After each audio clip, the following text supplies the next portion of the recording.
استدلال باطل این شخص این است که یک حدیث بسیار زیبا را از امام صادق علیه السلام بیان می کند. فرموده است شما شیعیان با اهل تسنن هیچ وجه اشتراک ندارید به غیر از رو به قبله ایستادن در وقت نماز. این شخص جاهل مجهول الهویت با دستاویز قرار دادن این حدیث میگوید این فحشی که من داده ام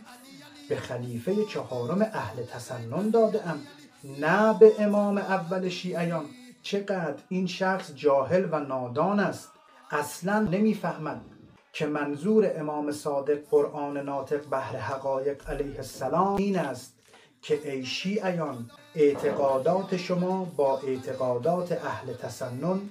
فرق دارد، نه اینکه ما در تاریخ 2 امام علی علیه السلام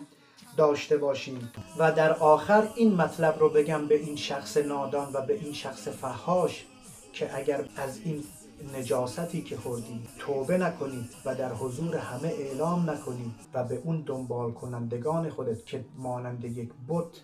توی فحاش نادان بی سواد جاهل رو میپرستن، فحش شنیدن و فحش دادن به امیر مؤمنان علی علیه السلام رو که برای اونها به یک امر عادی تبدیل کردی، اگر اونها رو آگاه نکنی که کارت اشتباه بوده، در نزد شیعیان یک کافر بسیار نجس و مرتد و از دین خدا خارج هستی و ما مانند ابوبکر و عمر و مانند معاویه تو را لعنت میکنیم و تمام هواداران تو را و آنها را هم کافر و نجس و مرتد میدانیم.